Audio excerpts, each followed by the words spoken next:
Phase 1, phase 2 ఒకే సంవత్సరం 3,873 కోట్ల రూపాయలు ఖర్చు చేస్తున్నాం. మీరు ఖర్చు పెట్టింది 2,000 కోట్లు 5 సంవత్సరాలు అయితే ఒకే సంవత్సరంలో 3,873 కోట్లు ఖర్చు పెడుతున్నాం. కడప ఇప్పుడే మాధవ్ గారు చెప్పారు. కడపలో మీరు చూస్తే నీళ్లు కూడా తాగడానికి లేవు. పక్కన గండికోట ఉంది, ఇక్కడే కొప్పర్తుంది. మీ అందరికీ హామీ ఇస్తున్నా, ఏదైతే గాలేరు నగిరి కడప వరకు తీసుకురావడానికి 1000 కోట్లు అవుతుంది. ఇప్పుడే శాంక్షన్ చేస్తున్నామని మీ అందరికీ హామీ ఇస్తున్నా.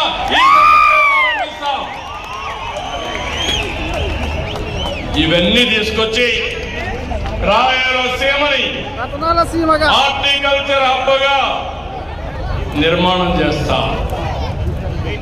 అదే మాదిరిగా హార్టికల్చర్ చేస్తే రాయలసీమ భవిష్యత్తు ఒక్కసారి ఊహించుకోండి.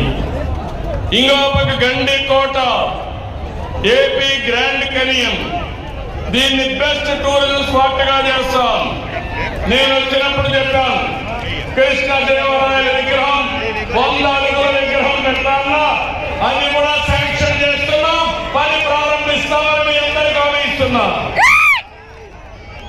తిరుపతి, ఒంటిమిట్ట, కాళహస్తి, కాణిపాకం, శ్రీశైలం, అహోబిలం, మంత్రాలయం, పుట్టపర్తి, కడప దర్గా ఇవి మన సొంతం.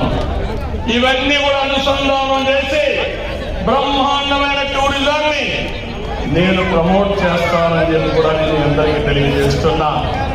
ఇది రాయలసీమ మిషన్, ఇది రాయలసీమకు నేను ఇచ్చే వరం. రాయలసీమ రాబోయే రోజుల్లో రాయలసీమ కాదు, పేదరికం ఉండదు, రాష్ట్రానికి ఒక మణిహారంగా తయారు చేసే బాధ్యత నాది.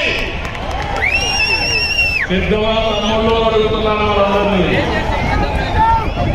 ఇంకో పక్క SRBC కానీ గండికోట కానీ